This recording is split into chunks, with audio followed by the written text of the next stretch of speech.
একটি দেশ ছিল, যে দেশটির নাম শান্ত রাজার দেশ। সেই শান্ত রাজার দেশে সমস্ত মানুষ ছিলেন ভীষণ শান্ত, এমনকি রাজাবাবুও ছিলেন ভীষণ শান্ত। সেই রাজপরিবারে একদিন এক প্রতিযোগিতার আয়োজন করা হয়েছিল। রাজা মহাশয় গ্রামে গঞ্জে তানার সম্পূর্ণ রাজ্যে ঢেড়ি বাজিয়ে, ঢেড়ি বলতে যেটাকে আমরা ঢোলক বলি, সেই ঢোলক বাজিয়ে সব গ্রামে জানানো হলো যে আশ্চর্য জিনিস রাজা মহাশয়কে দেখাতে পারবেন তাহাকে 100 স্বর্ণ মুদ্রা উপহার দেওয়া হবে। গ্রামগঞ্জ নানা জায়গা থেকে বহু রকমের মানুষ রাজপ্রাসাদে হাজির হয়েছেন। একজন ছুতোর মহাশয় সে কিছু কাঠের মাছ তৈরি করেছেন। সেই মাছ রাজাবাবুকে বললেন, এই যে কাঠের মাছগুলো দেখছেন, একে এক বালতি জলের মধ্যে ছেড়ে দিলে এই মাছগুলো চলতে থাকবে। যথারীতি রাজামশাই বললেন ঠিক আছে। তখন সেই ছুতোর মশাই সেই কাঠের মাছগুলোকে জলের মধ্যে ছেড়ে দিয়ে সেই মজা সকলে উপভোগ করতে লাগলেন। রাজামশাই তো ভীষণ খুশি। এরপর আর একজন কর্মকার টাইপের মানুষ তিনি আসলেন। তিনি বললেন, আমার কাছে আছে একটা ময়ূর, যে ময়ূরটি আমার কাঠের তৈরি ময়ূর। এই ময়ূর কিন্তু যত দূর ছাড়বো ও উড়তে থাকবে। রাজা মশাই বললেন, এ তো ভীষণ আশ্চর্য জিনিস, দেখাও আমাকে। তখন সেই ছুতোর মশাইটি বললেন, একটি 12 বছরের শিশুপুত্র লাগবে, ওর পিঠে চড়লে তবেই ও উড়তে থাকবে। গোটা গ্রামে খোঁজ করা হলো 12 বছরের শিশু, কোথাও কিন্তু কোনো শিশু নেই। তখন রাজামশাই বললেন, আমার বাড়িতেই আছে আমার রাজকুমার, যার বয়স হচ্ছে 12 বছর। রাজামশাইয়ের সেই সুন্দর ফুটফুটে 12 বছরের শিশুপুত্রকে নিয়ে আসা হলো এবং তাকে সেই ময়ূরের পিঠে চড়িয়ে দিলেন।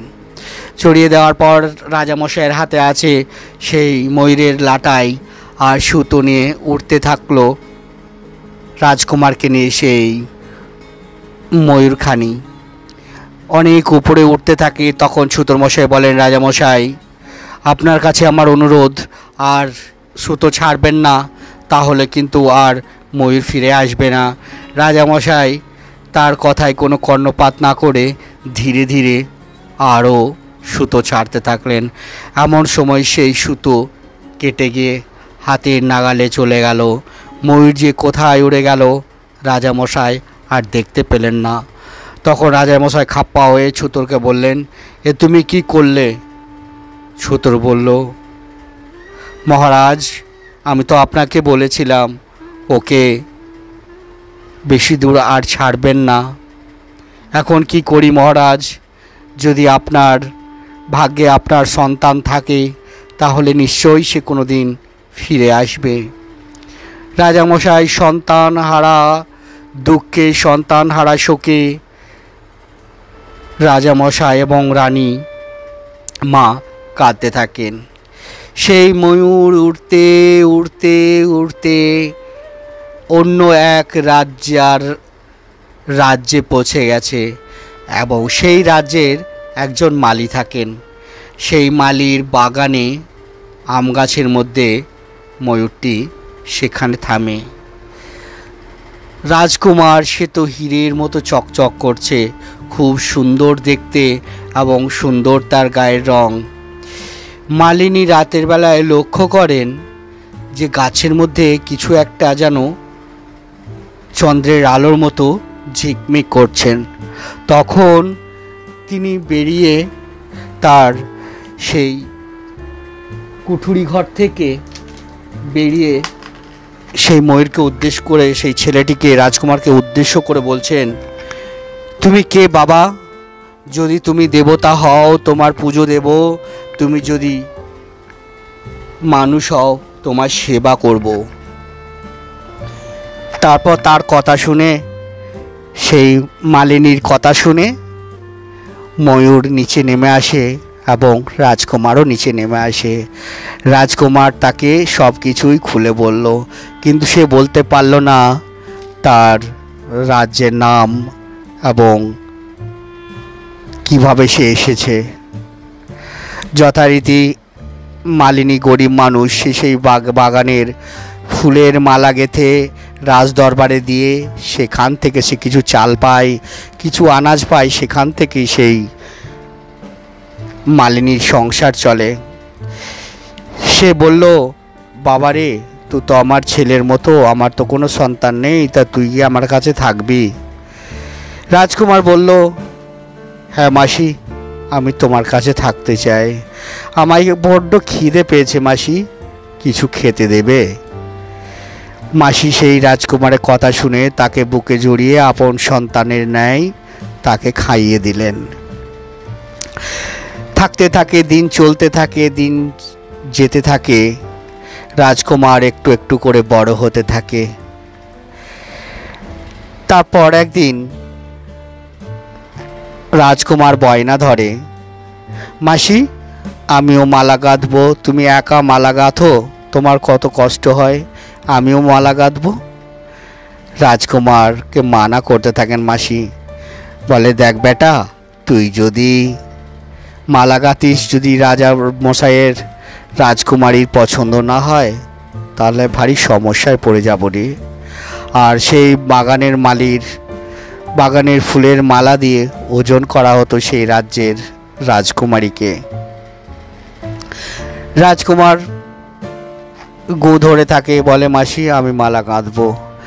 কি আর করবেন মাসিমা, সেই মালিনী মাসিমা, তিনি বললেন, ঠিক আছে গাঁথ। রাজকুমার মালা গাঁথার পরে মালিনী নিয়ে চলে গেলেন ভোরবেলায় সেই রাজকুমারীর বাড়িতে। রাজামশাই মালা দিয়ে তার রাজকুমারীকে ওজন যেমন করেন প্রতিনিয়ত সেভাবে ওজন করা হয়েছে।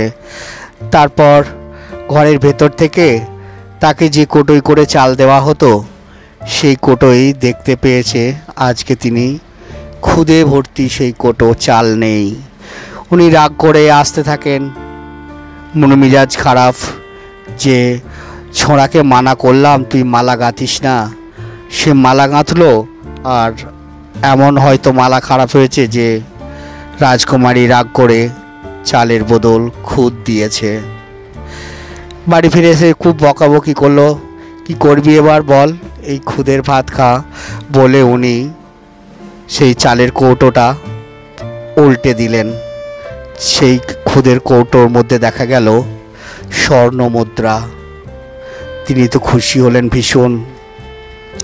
তারপর রাজকুমারকে বুকে জড়িয়ে ধরে বলল, তুই সত্যি মানুষ না দেবতা রে বাবা। আস্তে আস্তে সে রাজকুমারকে স্কুলে পড়াতে থাকে, আর রাজকুমার পড়াশোনা শিখতে থাকে, আর প্রতিদিন সেও তার মাসির সঙ্গে মালা গাঁথে, আর প্রতিদিন সেই রাজবাড়ি থেকে আসে স্বর্ণ মুদ্রা। একদিন রাজকুমারী জিজ্ঞেস করে, রানী মাসিমা, কে গাঁথে এই মালা, যে মালার প্রতি আমি সারাদিন চেয়ে থাকি? উনি বললেন, আমার ছেলে রে মা। বলছে, ঠিক আছে, তা তোমার ছেলেকে একদিন আমায় দেখা করাবে মাসি? মালিনী বললে, মারে, তোর বাবা তো ভীষণ রাগী, তুই জানিস, আমার গর্দনও কাটা যাবে আর আমার সন্তানেরও, আমার মাসি মানে বলে আমার বোন পোড়ো গর্দন কাটা যাবে। বললো, না মাসি, সেটা তোমার কোনো ভয় নেই, আমি ঠিক করে নেব। তখন একদিন রাজকুমারকে চিঠি দেয় রাজকুমারী খুদের মধ্যে। তখন সেই চিঠি পড়ে রাজকুমার যেতে চাইলো, সে তার মাসিকে বলল, মাসিমা, আমি রাজকুমারীর সঙ্গে দেখা করতে যাই, তুমি শুধু আমায় ঠিকানাটা বলো। রাজকুমার তার ময়ূরে চড়ে গভীর রাত্রে রাজকুমারীর ছাদে লাফ মেরে সেখানে রাজকুমারীর সঙ্গে প্রতিদিন দেখা করে।